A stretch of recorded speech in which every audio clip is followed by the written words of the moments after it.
ರಮೇಶ್ ಕುಲಕರ್ಣಿ ಅಂತಾರಾಷ್ಟ್ರೀಯ ಹಿಂದೂ ಪರಿಷತ್ನಿಂದ ನಮ್ಮನ್ನು ಜಾಯ್ನ್ ಆಗಿದ್ದಾರೆ. ಪ್ರವೀಣ್ ತೊಗಾಡಿ ಅವರ ಸಂಘಟನೆ. ರಮೇಶ್ ಕುಲಕರ್ಣಿ ಅವರು ನಮಸ್ಕಾರ. ನಮಸ್ಕಾರ. ರಾಮ ಮಂದಿರದಲ್ಲಿ ಇಂಥದ್ದೊಂದು ಆರೋಪ ನಿರೀಕ್ಷೆ ಮಾಡಿದ್ರ? ಇದನ್ನ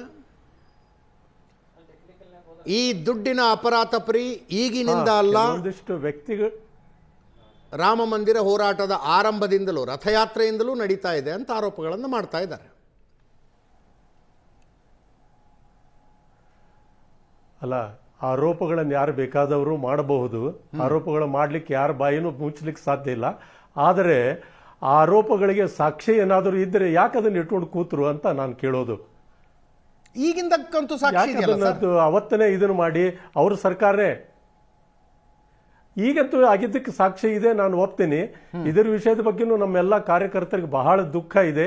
ಯಾಕೆ ಕೆಲವೊಂದು ನಿಯುಕ್ತಿಗಳಾದಾಗ ನಮ್ಮ ಕಾರ್ಯಕರ್ತರು ಬಹಳ ದುಃಖದಿಂದ ಹೇಳಿದ್ರು, ಅವ್ರು ಆಗಬಾರ್ದಿತ್ತು, ಅವ್ರು ಯಾಕೆ ಆದರು, ಇವ್ರು ಆಗಬಾರ್ದಿತ್ತು, ಇವ್ರು ಯಾಕೆ ಆದರು ಅಂತಂದು ಹೇಳಿ ಮಾತಾಡಿದ್ದಾರೆ ನಮ್ಮ ಕಾರ್ಯಕರ್ತರು. ಅಂದ್ರೆ ನಿಯುಕ್ತಿಗೊಂಡವರ ಆ ನೋವು ಇದೆ ನಮ್ಮ ಕಾರ್ಯಕರ್ತರಿಗೆ. ಅವಶ್ಯ ನನ್ನ ಮನಸ್ಸಿನಲ್ಲಂತೂ ಅದೇ ಇತ್ತು. ಆ ವಿಷಯದ ಬಗ್ಗೆ ನಾನು ಮಾತನ್ನು ಆಡಿದ್ದೆ ಕೆಲವೊಬ್ಬರ ಜೊತೆಗೆ, ಹೀಗೀಗ ಆಗಿದೆ ಅಂತಂದೊಂದು ಹೇಳಿ. ಯಾರು ಆ ಸಮಯದಲ್ಲಿ ಅದರ ಬಗ್ಗೆ ಯಾರು ಅಷ್ಟು ಇದನ್ನು ಮಾಡಲಿಲ್ಲ. ಆಮೇಲೆ ನಾನು ವಿಶ್ವ ಹಿಂದೂ ಪರಿಷತ್ ಬಿಟ್ಟು ಹೊರಗಡೆ ಬಂದಿದ್ದಾಗಿತ್ತು ಆ ಸಮಯದಲ್ಲಿ. ಹೀಗಾಗಿ ಯಾರು ಕೇಳಿಲ್ಲ ಅಂದ್ರೆ ಆಯ್ತು ಬಿಡು ಅಂತ ಹೇಳಿ ಅಂದಿದ್ದೆ ನಾನು. ಹೀಗಾಗಿ ಕೆಲವೊಂದಿಷ್ಟು ಘಟನೆಗಳು ನಡೆದಿದೆ ಅಂತ. ಜನರ ಮನೋಭಾವ ಬದಲಾಗಿದ್ದಕ್ಕೋ ಇನ್ನೊಂದಕ್ಕೋ ಮತ್ತೊಂದಕ್ಕೋ ಹಿಂದೂ ಸಂಘಟನೆಗಳ ಕೈಯಲ್ಲಿ ಹೆಚ್ಚು ದುಡ್ಡು ಹರಿದಾಡೋದಕ್ಕೆ ಶುರುವಾಯಿತು. ಒಂದು 15-20 ವರ್ಷಗಳ ಫಿನಾಮಿನಾ ಅನ್ಕೊಳ್ಳಿ. ಆ ಬಂದಿರುವ ದುಡ್ಡು ಆಗಿರುವ ಖರ್ಚನ್ನ ಪಾರದರ್ಶಕವಾಗಿಡೋದಕ್ಕೆ ಏನಾದ್ರು ವ್ಯವಸ್ಥೆಗಳು ಇದ್ವಾ ಸಂಘಟನೆಯಲ್ಲಿ? ನಮ್ಮ ಸಂಘಟನೆ ಒಳಗಂತೂ ಎಲ್ಲಿವರೆಗೂ ಅಶೋಕ್ ಜಿ ಸಿಂಗಲ್ ಅವರು ನಮ್ಮ ವಿಶ್ವ ಹಿಂದೂ ಪರಿಷತ್ತಿನ ಅಧ್ಯಕ್ಷರಾಗಿದ್ದರು ಅಲ್ಲಿವರೆಗೂ, ಅಥವಾ ಪ್ರವೀಣ್ ಭಾಯಿ ತೊಗಾಡಿ ಅವರದೆಲ್ಲ ಇರೋವರೆಗೂ ಹಣದ ಪಾರದರ್ಶಕತೆ ಬಹಳ ವ್ಯವಸ್ಥಿತವಾಗಿತ್ತು. ಆ ವಿಷಯದ ಬಗ್ಗೆ ನಮಗೆಲ್ಲರಿಗೂ ಅವ್ರ ಮೇಲಿಂದ ಮೇಲೆ ಎಚ್ಚರಿಸ್ತಾ ಇದ್ರು. ಸ್ವತಃ ಇದೇ ಚಂಪತರಾಯ್ ಅವರು ನಮ್ಮ ಕರ್ನಾಟಕಕ್ಕೆ ಎಷ್ಟೋ ಸಾರಿ 2-3 ಸಾರಿ ಬಂದು ನಮ್ಮ ಎಲ್ಲ ಹಣಕಾಸಿನ, ನಮ್ಮ ಪ್ರಾಂತದ ಹಣಕಾಸಿನ ವ್ಯವಹಾರಗಳನ್ನೆಲ್ಲ ತಪಾಸಣೆ ಮಾಡಿ ಅದರ ಬಗ್ಗೆ ನಮಗೆ ಶಬಾಸ್ಗಿರಿ ಕೊಟ್ಟಿದ್ದು ನಮಗಿದೆ. ಈ SOP ಅಂತ ಒಂದಿರುತ್ತೆ ಸರ್, ಸ್ಟ್ಯಾಂಡರ್ಡ್ ಆಪರೇಷನಲ್ ಪ್ರಾಸೆಸ್. ದುಡ್ಡು ಬಂದಾಗ, ಅದರಲ್ಲೂ ಕ್ಯಾಶ್ ರೂಪದಲ್ಲಿ ಬಂದಾಗ, ಕೆಲವು ಸಲ ಬಂಗಾರ ಬೆಳ್ಳಿಯ ರೂಪದಲ್ಲಿ ಬಂದಾಗ ಏನೇನು ಮಾಡಬೇಕು, ಯಾವ ರೀತಿಯಾಗಿ ನಡ್ಕೊಳ್ಬೇಕು ಅನ್ನೋದಕ್ಕೆ ದೊಡ್ಡ ದೊಡ್ಡ ದೇವಸ್ಥಾನಗಳಲ್ಲಿ ಒಂದೊಂದು SOP ಅಂತಿರುತ್ತೆ. ರಾಮ ಮಂದಿರದಲ್ಲಿ ಅದಿರಲಿಲ್ವಂತ? ಹೌದು, ಕರೆಕ್ಟ್.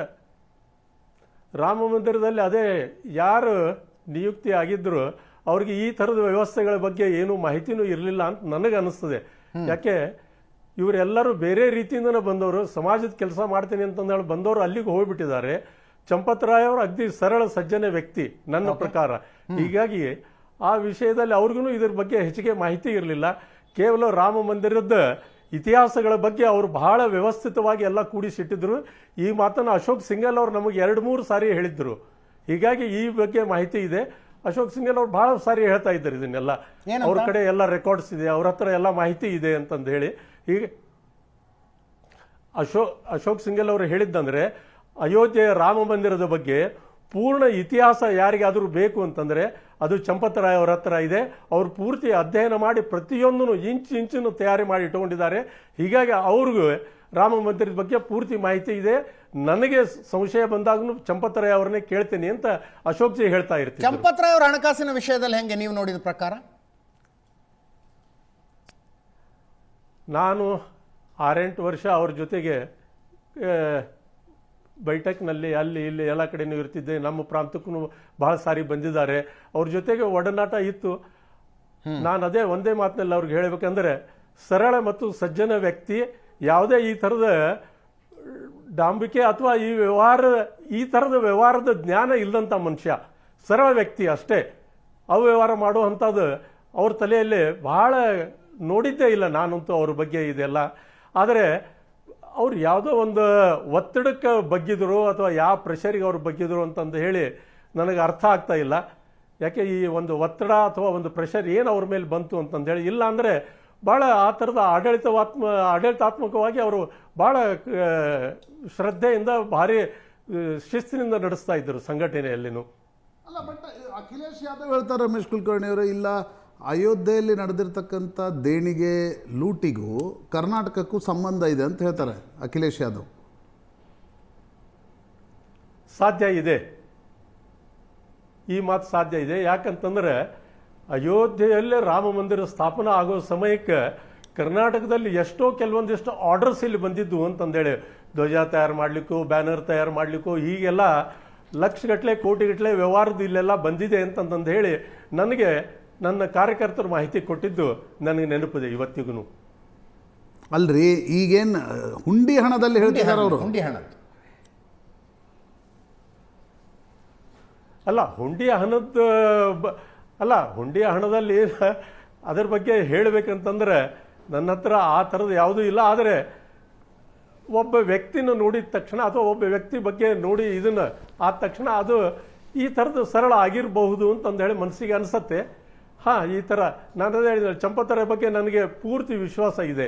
ನನ್ನ ವೈಯಕ್ತಿಕ ತನಿಖೆ ಮಾಡಿ ಅದೆಲ್ಲ ಮಾಡಲಿ, ಅದೆಲ್ಲ ಕರೆಕ್ಟ್ ಇದೆ. ಆದರೆ ಅವ್ರ ಬಗ್ಗೆ ನನಗೆ ವಿಶ್ವಾಸ ಇದೆ.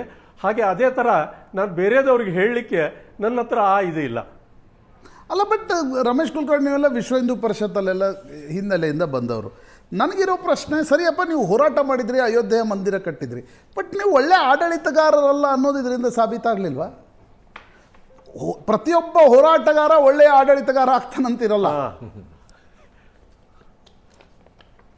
ಯಾಕಂದ್ರೆ ನೃಪೇಂದ್ರ ಮಿಶ್ರಾ ಹೇಳ್ತಿದ್ದಾರೆ, ವಿಶ್ವ ಹಿಂದೂ ಪರಿಷತ್ನ ಟ್ರಸ್ಟಿಗಳಿರ್ತಕ್ಕಂಥ ಮಂದಿರದಲ್ಲಿ SOPs ಇಲ್ಲ ಅಂತ ಅವ್ರು ಹೇಳ್ತಿದ್ದಾರೆ. ಸ್ಟ್ಯಾಂಡರ್ಡ್ ಆಪರೇಷನ್ ಪ್ರೊಸೀಜರ್ಸೇ ಇರಲಿಲ್ಲ ಅಲ್ಲಿ ಅಂತ. ಅಲ್ಲ, ಇಲ್ಲಿ ಈ ಥರದ ದೊಡ್ಡ ಪ್ರಮಾಣದಲ್ಲಿ ಇದ್ದದ್ದಕ್ಕೆ, ಆಮೇಲೆ ಅನೇಕ ಜನರ ಹಸ್ತಕ್ಷೇಪ ಅದೆಲ್ಲ ಇದ್ದದ್ದಕ್ಕೆ ಇದನ್ನೆಲ್ಲ ವ್ಯವಸ್ಥಿತವಾಗಿ ಮಾಡಲಿಕ್ಕೆ ಆಗಲಿಲ್ಲ ಅಂತ ಅನ್ನಿಸ್ತದೆ. ಇಲ್ಲ ಅಂತಂದರೆ ಸಂಘಟನಾತ್ಮಕವಾಗಿ ನೋಡಿದರೆ ಅಥವಾ ಸಂಘಟನೆ ನಡೆಯುವಂಥ ಯಾವುದೇ ಇದಾದ್ರೂ ಅಲ್ಲೆಲ್ಲ ವ್ಯವಸ್ಥಿತವಾಗಿರ್ತಿತ್ತು. ಆಮೇಲೆ ನಾನು ಇರೋವರೆಗಂತೂ ಕರ್ನಾಟಕದಲ್ಲಿ ಎಲ್ಲ ವ್ಯವಹಾರಗಳನ್ನು ಅಗ್ದಿ ಸೂಕ್ಷ್ಮವಾಗಿ ನೋಡ್ತಾ ಇದ್ದೆ. ಅಗ್ದಿ ಖಂಡಿತವಾಗಿ ಅದರ ಬಗ್ಗೆ ಇದನ್ನು ಮಾಡ್ತಿದ್ದೆ. ಯಾರೇ ಅದಕ್ಕೆ ಅದರಡ್ಡ ಮಾತಾಡಿದ್ರು ಅದಕ್ಕೆ ಖಂಡಿತವಾಗಿ ವಿರೋಧನೂ ಮಾಡ್ತಾ ಇದ್ದೆ ನಾನು. ಹೀಗಾಗಿ ಇದನ್ನೆಲ್ಲ ನಮ್ಮ ಹಿರಿಯರಿಂದನೇ ಕಲ್ತಿದ್ದು. ಅದೇ ಎಲ್ಲ ಆ ಥರನೇ ನಡೀತಾ ಇತ್ತು. ಆದರೆ ರಾಮ ಮಂದಿರದ ವಿಷಯ ಬಂದಾಗ ಯಾವ ಥರದ್ದು ಅವ್ರ ಮೇಲೆ ಪ್ರೆಷರ್ ಇತ್ತು ಅಥವಾ ಯಾಕೆ ಈ ಥರದ್ದೆಲ್ಲ ಗೊತ್ತಿದ್ರು ಯಾಕೆ ಕಂಪ್ಲೇಂಟ್ ಮಾಡಲಿಲ್ಲ ಅಂತಂದು ಹೇಳಿ ನನಗೆ ಅರ್ಥ ಆಗ್ತಾ ಇಲ್ಲ. ಎಸ್, ಒಂದೇ ನಿಮಿಷ ರೀ, ಬರ್ತೀನಿ.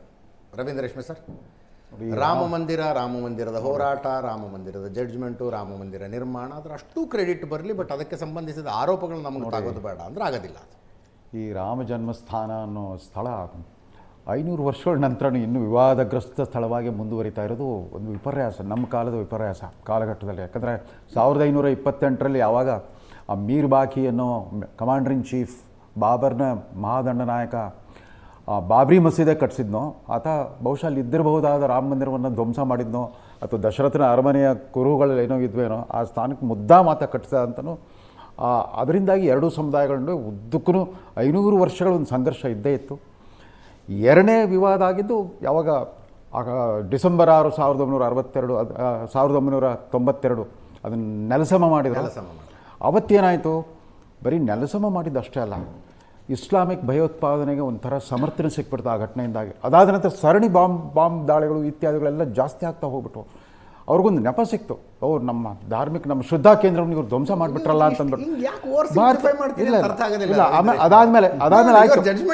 ಅದಾದ್ಮೇಲೆ ಸುಪ್ರೀಂ ಕೋರ್ಟ್ ಜಡ್ಜ್ಮೆಂಟ್ ಬಂದ ಮೇಲೆ ಆಯ್ತಪ್ಪ, ತಣ್ಣಗಾಯ್ತದ. ಬಟ್ ಅವತ್ತು ಕೂಡ ಆ ತೀರ್ಪು ಬರೆದ ನ್ಯಾಯಮೂರ್ತಿಗಳ ಪೈಕಿ ಒಬ್ಬರು DY ಚಂದ್ರಚೂಡ್ ಏನಂದರು, ನಾನು ನನ್ನ ಆತ್ಮಸಾಕ್ಷಿಗೆ ಕೊಟ್ಬಿಟ್ಟು ಈ ತೀರ್ಪು ಬರೆದಿದ್ದೀನಿ, ಬುದ್ಧಿ ಅಲ್ಲ, ನಾನು ಸಾಕ್ಷಿ ಪ್ರಜ್ಞೆಗನುವಾಗಿ ಬರೆದಿನಿ ಅಂತಂದೊಂದು ಭಾವನಾತ್ಮಕ ಹೇಳಿಕೆ ಕೂಡ ಸೇರಿಸಿದ್ರು ಅದರೊಳಗೆ. ಆಯಿತು, ಜನವರಿ 22, 2024ರಲ್ಲಿ ಇವರು ಪ್ರಾಣ ಪ್ರತಿಷ್ಠಾಪನೆ ಮಾಡಿದ್ದೇವೆ ಸಹ. ಮೋದಿ ಅವರು 2 ಭಾವಗಳಿತ್ತು ಅವ್ರ ಮಾತಲ್ಲೇ, ಆ ವಿಜಯ್ ಭಿ ಹೋನಾ ಲೇಕಿನ್ ವಿನಯ್ ಭಿ ಹೋನಾ. ಅವ್ರಿಗೆ ಗೊತ್ತಿತ್ತು ಒಂದು ಸಮುದಾಯಕ್ಕೆ ಇವತ್ತು ನೋವಾಗಿದೆ, ಮತ್ತೊಂದು ಸಮುದಾಯಕ್ಕೆ ಸಂಭ್ರಮಾಚರಣೆ, ಅವ್ರೊಂದು ಸಾರ್ಥಕತೆ ಭಾವನೆ ಇದೆ. ಅದಕ್ಕೆ ಅವರು ಬೇರೆ ಯಾವುದು ವಿವಾದಗ್ರಸ್ತ ವಿಷಯಗಳು ಟಚ್ ಮಾಡ್ದೇ ವಿಕಸಿತ ಭಾರತ ಸಂಕಲ್ಪ ಯಾತ್ರಾ ಅಂತ ಒಂದು ಸುಂದರವಾದ ಒಂದು ಚಿತ್ರಣವನ್ನು ಅಭಿವೃದ್ಧಿ ಚಿತ್ರಣವನ್ನು ಅನಾವರಣ ಮಾಡಿ ಸುಮ್ಮನಾಗ್ಬಿಟ್ರು. ಆದರೆ ಅವತ್ತಿನಿಂದನೇ ಎರಡನೇ ಅಪಶಕನ, ಅದ ನಂತರ ಮೊದಲನೇ ಅಪಶಕನ ಪ್ರಾಣ ಪ್ರತಿಷ್ಠಾಪನೆಯಾಗಿ 6 ತಿಂಗಳಿಗೆ ಲೋಕಸಭಾ ಚುನಾವಣೆಯಲ್ಲಿ ಅಯೋಧ್ಯ ರಾಮ ಮಂದಿರ ಸುತ್ತಮುತ್ತ 5 ಲೋಕಸಭಾ ಕ್ಷೇತ್ರಗಳಲ್ಲಿ ಬಿಜೆಪಿಗೆ ಹಿನ್ನಡೆ ಆಯಿತು.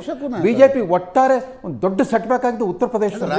ಅದರಲ್ಲಿ ಫೈಜಾಬಾದ್ ಜಿಲ್ಲೆ ಸುತ್ತಮುತ್ತ ನಿರೀಕ್ಷಿತ ರಾಜಕೀಯ ಲಾಭ. ಅವ್ರ ಪಕ್ಷ ಅಯ್ಯೋ ರಾಮ ಮಂದಿರ ನಿರ್ಮಾಣ ಆದಮೇಲೆ ಇನ್ನು ನಮ್ಗೆ ಗೆಲ್ಲಿಸ್ಬಿಡ್ತಾರೆ ಜನ, ಸೋಲಾಯಿತು. ಅದು ಮೊದಲನೇ ಸಂದೇಶ. ಅದು ಎಲ್ಲ ಒಂದು ಕಡೆ ಒಂದು ಲೋಪ ಇತ್ತು, ಇದು ಒಟ್ಟಾರೆ ಈ ಚರಿತ್ರೆಯಲ್ಲಿ ಏನೋ ಒಂದು ಲೋಪ ಇದೆ ಅಂತಂದ್ಬಿಟ್ಟು. ಇದು ಎರಡನೇ ಅವಶ್ಯಕನ ಇದೆ ಈ ಥರದ್ದು.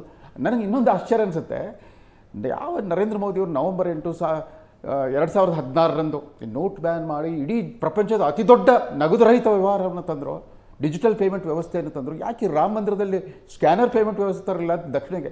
ಮತ್ತೆ ಅಲ್ಲಿ ನಗದು ಹಣ ಜನ ಪಾರಂಪರಿಕವಾಗಿ ಹಂಗೆ ಬಂದ್ಬಿಡೋದು. ದಕ್ಷಿಣ ಹಾಕೋದು ನಗದು ರೂಪದಲ್ಲಿ ಹಾಕೋದು ಇದೆ ಅಲ್ಲಿ ಸ್ಕ್ಯಾನಿಂಗ್ ಸಿಸ್ಟಮ್ ತಂದುಬಿಟ್ಟಿದ್ರೆ, ಸ್ಕ್ಯಾನಿಂಗ್ ಸಿಸ್ಟಮ್ ಕಡ್ಡಾಯ ಮಾಡಿಬಿಟ್ಟಿದ್ರೆ ಬಹುಶಃ ಈ ಥರದ ವ್ಯವಹಾರಗಳಿಗೆ ಅವಕಾಶನೇ ಇರ್ತಿರಲಿಲ್ಲ. ಆದರೆ ಏನೇ ಇರಲಿ, ನೀವು ಹೇಳ್ದಂಗೆ RSSನ ಕಾರ್ಯಕರ್ತರು ಅಥವಾ ನಾಯಕರ ಬಗ್ಗೆ ಇದ್ದ ಅವರ ಇಂಟಿಗ್ರಿಟಿ ಬಗ್ಗೆ, ಪರ್ಸನಲ್ ಇಂಟಿಗ್ರಿಟಿ ಮತ್ತು ಪೊಲಿಟಿಕಲ್ ಇಂಟಿಗ್ರಿಟಿ ಆಫ್ BJP ಬಗ್ಗೆ ಇದ್ದ ಇದೆಲ್ಲ ಒಂಥರ ಅದಕ್ಕೆ ದೊಡ್ಡ ಆಘಾತ ಆಗಿದೆ. ಆ ಮೋದಿ ಆಯಿತು ಮಮ್ಕೀನ್ ಹೈ ಅಂತ ಜನ ಅನ್ಕೊಂಡ್ಬಿಟ್ಟಿದ್ರು, ಮೋದಿ ಇದ್ದ ಕಡೆ ಎಲ್ಲ ಸುರಕ್ಷಿತವಾಗಿರುತ್ತೆ. ಆ ನಂಬಿಕೆ ಕೂಡ ದೊಡ್ಡ ಏಟು ಬಿದ್ದಿದೆ. ಅಷ್ಟರ ಮಟ್ಟಿಗೆ ಇದನ್ನು ಯಾವ ರೀತಿ ರಿಪೇರಿ ಮಾಡಲಿಕ್ಕೆ ಸಾಧ್ಯವಾಗುತ್ತೆ. ಆಮೇಲೆ ಒಂದು ಯೋಗಿ ಆದಿತ್ಯನಾಥ್ ಅವರು SIT ಮಾಡಿದ್ಮೇಲೆ ದಿನನಿತ್ಯ ಭಾಷಣ ಮಾಡೋಕ್ಕೆ ಶುರು ಮಾಡಿಬಿಟ್ಟಿದೆ. ಆ ಕಿರ್ಚಾಡೋ ಧ್ವನಿಯಲ್ಲಿ ಭಾಷಣ ಮಾಡಿದಾಗ ಅವ್ರ ಎದುರಾಳಿಗೆಲ್ಲ ಅನುಮಾನ ಬರೋಕ್ಕೆ ಶುರು ಆಗ್ಬಿಡುತ್ತೆ. ಯಾಕೆ ಈ ಮನುಷ್ಯ ದಿನ ಮಾತಾಡ್ತಿದ್ದಾನೆ ಅಂತ ಪ್ರತಿನಿತ್ಯ ನೋಡ್ತಾರೆ. ದಿನ ಏನೋ SIT ಮಾಡಿದ್ದೀನಿ, ಹೋದಲ್ಲಿ ಬಂದಲ್ಲಿ ಪಾನಿಕ ಪಾನಿ ದೂದ್ ಪಾನಿಕ ಪಾನಿ ದಿನ ಮಾತಾಡೋದು. ಅದರಿಂದನೇ ಮೋದಿ ಅವ್ರ ಮೌನಕ್ಕೆ ಹೆಚ್ಚು ಗೌರವ ಇರುತ್ತೆ ಜನಕ್ಕೆ. ದಿನನಿತ್ಯ ಮಾತಾಡ್ಬೇಕಾಗಿದೆ. SIT ಮಾಡೋರು ಅಧಿಕಾರಿಗಳಿಗೆ ಫ್ರೀಡಮ್ ಕೊಟ್ರಪ್ಪ, ನಡೀತಾ ಇದೆ ಇನ್ವೆಸ್ಟಿಗೇಷನ್. ಯೋಗಿ ಆದಿತ್ಯನಾಥ್ 8 ತಿಂಗಳಲ್ಲಿ ಎಲೆಕ್ಷನ್ ಕಿರ್ಚಾಡದಷ್ಟು ಈ ಸಂಶಯದ ಸೂಜಿಗೆಲ್ಲ ಅವ್ರ ಕಡೆ ತಿರುಗ್ತಾ ಇದೆ. ಅಲ್ಲಿ ಸಮಾಜವಾದಿ ಪಕ್ಷದ ಹೇಳಿಕೆಗಳನ್ನೆಲ್ಲ ಗಮನಿಸ್ತಾ ಇದ್ರೆ, ಆಮೇಲೆ ಮೊನ್ನೆ ಕೇಜ್ರಿವಾಲ್ ಬಂದು ಮಾತಾಡಿದ್ದು ನೋಡಿದ್ರೆ ಯೋಗಿ ಆದಿತ್ಯನಾಥ್ ಮಾತಾಡೋದು ಕಡಿಮೆ ಮಾಡಬೇಕು. SIT ತನಿಖೆನ ಆದಷ್ಟು ಜಾಗೃತಿಯಾಗಿ ಮುಗಿಸ್ಬಿಟ್ಟು ಒಂದು ಲಾಜಿಕಲ್ ಹಂತಕ್ಕೆ ತರಬೇಕು. ಆದರೆ ಇನ್ನೂ ದೊಡ್ಡ ಕುಳುಗಳಿದ್ದಾರೆ ಅಂತ. ಇವರೆಲ್ಲ ಬರೀ ನೌಕರರು, ಸಣ್ಣ ಚಿಲ್ಲರೆ ಸಂಬಳ ಪಡಿತಾ ಇದ್ದ ನೌಕರರು ಮತ್ತೆಲ್ಲ ಕೋಟ್ಯಾಧಿಪತಿಗಳಾಗಿದ್ದಾರೆ. ಸರಿ, ಅವರ ಮಹಾಪೋಷಕರು ಯಾರಿದ್ರು, ಗಾಡ್ ಫಾದರ್ಗಳು ಯಾರಿದ್ರು? ಆಮೇಲೆ ನೀವು ಹೇಳಿದಂಗೆ ನೋಡಿ, ಗಾಂಧೀಜಿಯವರು ಹೇಳಿದರು ಒಬ್ಬ ಮಂತ್ರಿ ಕೂಡ ಆತ ಟ್ರಸ್ಟಿನೇ, ಧರ್ಮದರ್ಶಿ ಅಂತ. ಇತ್ತೀಚೆಗೆ ಏನಾಗ್ಬಿಟ್ಟಿದೆ ಫ್ಯಾಷನ್, ನೀವು ನೋಡಿದಿರಿ ಅಜಿತ್, ನಮ್ಮಲ್ಲಿ ಬಹುಪಾಲು ಶ್ರೀಮಂತ ರಾಜಕಾರಣಿಗಳು ಒಂದು ಟ್ರಸ್ಟ್ ಮಾಡ್ಬಿಟ್ಟಿದ್ರು, ಪ್ರತಿಯೊಬ್ಬರು ಒಂದು ಫ್ಯಾಮಿಲಿ ಟ್ರಸ್ಟ್. ನಿನ್ನೆ ಮೊನ್ನೆವರೆಗೂ ಏನೋ ಆಗಿರೋದು, ಮಿಡಲ್ ಕ್ಲಾಸ್ ಒಂದು ಫ್ಯಾಮಿಲಿಯಲ್ಲಿ ಇದ್ದವರಲ್ಲಿ ಒಂದು ಟ್ರಸ್ಟ್ ಮಾಡಿಬಿಟ್ಟಿದ್ದಾರೆ. ಅದಕ್ಕೆ ದಾನ ಕೊಡೋದು, ಎಲ್ಲರೂ ದಾನ ಶುರುಕಾರ ಮಾಡೋದು, ಪ್ರತಿಯೊಬ್ಬರು ಕೂಡ ಬಿಸಿ ಊಟದ ಜವಾಬ್ದಾರಿ ತಗೊಳ್ಳೋಷ್ಟು ಶ್ರೀಮಂತರಾಗ್ಬಿಟ್ಟು. ಸಮಾಜದಲ್ಲಿ ಅಂತವೆಲ್ಲ ಇರ್ಬೇಕು ಸರ್, ಒಳ್ಳೆಯದು. ಆ ಟ್ರಸ್ಟ್ ಪ್ರತಿಷ್ಠಾನ ಯಾರ್ದಾರು ತಲೆ ಒಡೆದು ದುಡ್ಡು ತರದೆ, ಹೌದು, ತಾವು ದುಡ್ಡದಲ್ಲಿ ತಾವು ದಾನ ಮಾಡಿದ್ರೆ ಬಹಳ ಒಳ್ಳೆಯದು. ಪೊಲಿಟಿಕಲ್ ಪ್ರತಿಷ್ಠಾನ ಪೊಲಿಟಿಕಲ್ CSR ಆಕ್ಟಿವಿಟಿ. SIT ತನಿಖೆ ಆಗ್ತಾ ಇದೆ, ಯೋಗಿ ಆದಿತ್ಯನಾಥ್ ಭರವಸೆ ಕೊಡ್ತಾ ಇದ್ದಾರೆ, ದೂದ್ ಕಾ ದೂದ್ ಪಾನಿ ಕಾ ಪಾನಿ ಅಂತ. ಹಾಗೆ ಒಂದು ವೇಳೆ ಆಗಿ ರಾಮ ಮಂದಿರದಿಂದ ಕದ್ದುಕೊಂಡು ಹೋಗಿರುವಂಥ ದುಡ್ಡು ವಾಪಸ್ ಬಂದರೆ ಈ ವಿವಾದ ಮುಗಿಯುತ್ತಾ? ಅದಕ್ಕೆ ಮುಂಚೆ ರೇಷ್ಮೆ ಅವ್ರು ಹೇಳೋದಕ್ಕೆ ಒಂದು ಪ್ರಶ್ನೆ ಹಾಕಿರ್ರಿ, ಇನ್ನೇನು ಮಾಡಬೇಕಾಯ್ತು ಯೋಗಿ ಆದಿತ್ಯನಾಥ್ ಅಂತೇಳಿ. ಅವ್ರು ಕೂಗಾಡ್ತಾ ಇರೋದು ಅಲ್ಲೇನೂ ಆಗಿಲ್ಲ ಅಂತಲ್ಲ, ಹತಾಶೆ. ನಾನು ಪರ್ಟಿಕ್ಯುಲರಾಗಿ ಐ ಆಮ್ ಕೋಟಿಂಗ್, ಯಾವಾಗ ಹತಾಶೆ ಜಾಸ್ತಿ ಆಗುತ್ತೆ ಆವಾಗ ಈ ಥರದ್ದು ಆಚೆ ಬರುತ್ತೆ. ಸೊ ಹಾಗಾಗಿ ಹತಾಶೆಗೆ ಒಳಗಾಗಿದ್ದಾರೆ ಅವರು. ಆಮೇಲೆ ಜನ ತೀರ್ಮಾನಕ್ಕೆ ಬಿಡ್ತೀನಿ ನಾನು ಉಳಿದಿಂಥದ್ದು. ಮತ್ತು ತಾವೊಂದು ಪ್ರಶ್ನೆ ಕೇಳಿದ್ರಿ, 3,000 ಕೋಟಿ ಅಂತ ಅಂದ್ಬಿಟ್ಟು ಎಲ್ಲಿ ಬಂದಿದೆ ಅಂತೇಳಿ. ದಯಮಾಡಿ ಇದನ್ನು ನೋಡಿ. ಬ್ರಾಡರ್ ಪೊಲಿಟಿಕಲ್ ಫಾಲೌಟ್, ಇವತ್ತಿನ ರಿಪೋರ್ಟ್ ಇದು ಡೆಲ್ಲಿದು. The recent scandal has sparked a fierce political slugfest in Uttar Pradesh. 8 accused in Ram Mandir embezzlement case to appear before Ayodhya court. Opposition leaders like Congress chief Mallikarjuna Kharge and SP leaders have alleged a multi-crore plunder of faith in the name of Lord Rama, demanding a time-bound judicial inquiry. 5,000 crore misused in Ayodhya Rama temple, says Mallikarjuna Kharge. ನಿಮ್ಮವ್ರು Mallikarjuna Kharge ಅವರ ಆರೋಪ. ಅದು ಅವರು ಚೆನ್ನಾಗಿ ಗೂಬೆ ಕುಡಿಸ್ತಾರೆ, ನೋಡೋರ್ಗೆ ಹೆಂಗಿರ್ಬೇಕು. ಮಲ್ಲಿಕಾರ್ಜುನ ಖರ್ಗೆ ಅವರ ಇದೇ ಪ್ರಶ್ನೆ ಬಿಟ್ಕೊಂಡು ಸುಳ್ಳು ಆಯ್ತು. ಇದ್ರ ಮೇಲೆ ಇನ್ನು 20 ನಿಮಿಷ ಚರ್ಚೆ ಮಾಡೋಣ. ಮಲ್ಲಿಕಾರ್ಜುನ ಖರ್ಗೆ ಅವರ ಆರೋಪ, ಕಾಂಗ್ರೆಸ್ಸಿನ ಆರೋಪ. ಎಸ್, ಸುಳ್ಳು ಹೇಳ್ದೆ ನಾನು ಅವಾಗ್ಲೇ ಅಂತ. ನಾನೇನು ಸುಳ್ಳು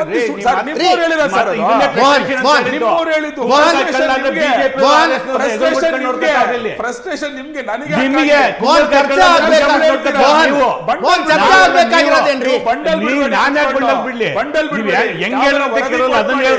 ಮಲ್ಲಿಕಾರ್ಜುನ್ ಖರ್ಗೆ ಹೇಳೋದಂತ ಅಂದ್ಬಿಟ್ಟು ಮಾಧ್ಯಮದವರು ಹೇಳಿದ್ರು ಅಂತ ದೇಶಿ ಜನಕ್ಕೆ ಮೋಸ ಮಾಡಕ್ ಸಾಧ್ಯ ಇಲ್ಲ. ಬಂಡಲ್ ಬಿಟ್ಟು ಚರ್ಚೆ ಆಗ್ಬೇಕಾಗಿರೋದೇನು?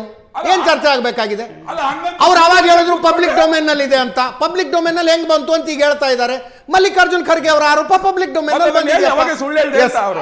ಸುಳ್ಳು ಅಂತ ಹೇಳೋದು ಈಗ ತೆಗ್ದಿಡ್ತಾ ಇದ್ದೀನಿ. ಯಾವ್ದು ತೆಗ್ದಿಡ್ತಾ ನೀವು ಕುಂಬಳಕಾಯಿ ಕಳ್ಳ ಭುಜ ಮುಟ್ಟು ನೋಡ್ಕೊತಾ ಇದ್ದೀರಿ. ನೀವು ನೀವು ಹೇಳ್ತಾ ನೋಡ್ಕೊತಾ ಇರೋದು ಇರೋದು. ನಾನಲ್ಲ, RSSನವ್ರಿಗೆ.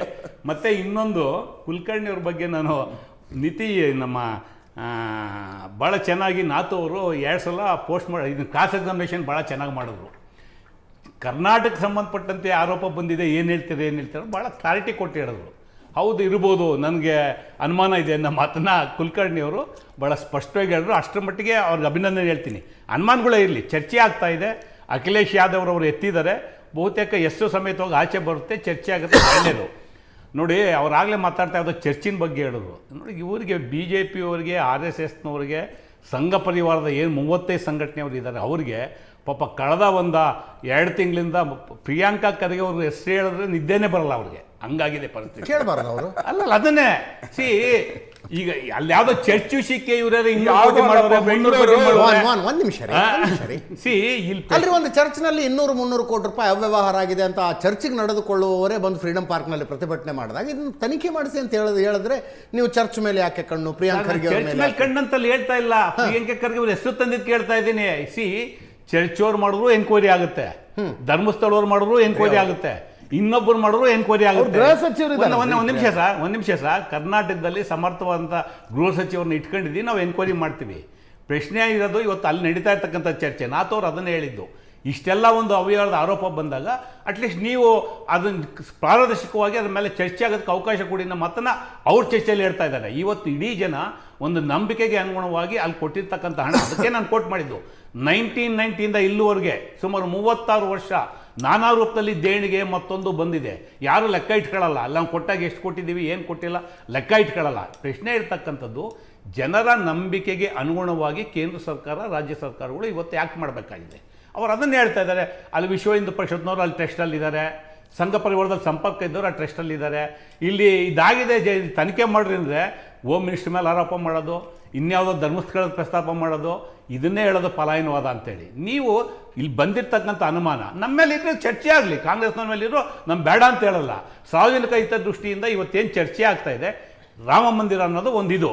ನಾನು ಭಾಳ ಸ್ಪಷ್ಟವಾಗಿ ಹೇಳ್ತೀನಿ, ಉದಾಹರಣೆ ರಾಮನ ಇರೋನು ಗುತ್ತಿಗೆ ತಗೊಂಡಾಗ ಇವ್ರಿಗೂ ಅದಕ್ಕೂ ಸಂಬಂಧನೇ ಇಲ್ಲ.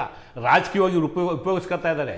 1925ರಲ್ಲಿ RSS ಸ್ಥಾಪನೆ ಆಗಿದ್ದು, BJP 1980. ಒಂದ್ ನಿಮಿಷ ದಯಮಾಡಿ. ಇವ್ರು ನೋಡಿ, ನಂದು ಹೇಳ್ತೀನಿ, ಆಮೇಲೆ ಹೇಳಿ ನಿಮ್ಗೆ ಹೇಳ್ತೀನಿ. 1000 ವರ್ಷ ಇತಿಹಾಸ ಇದೆ ರಾಮ ಮಂದಿರಕ್ಕೆ. ರಾಮ ಮಂದಿರದ ಗೇಟ್ ತೆಗೆಸ್ತವರು ರಾಜೀವ್ ಗಾಂಧಿರವರು ಪ್ರಧಾನಮಂತ್ರಿಯಾಗಿ, ಇವ್ರು BJP ಅಲ್ಲ. ಇವರು ಜನರ ಕಣ್ಣೋಡ್ಸಕ್ಕೆ ಇಟ್ಕೊಂಡು ದುಡ್ಡು ಮಾಡಕ್ಕೆ ಬಿಟ್ರೆ ರಾಮ ಮಂದಿರ ರಾಜಕಾರಣ ಮಾಡ್ತಾರೆ ಇವರು, ಕಾಂಗ್ರೆಸ್ನವರಲ್ಲ.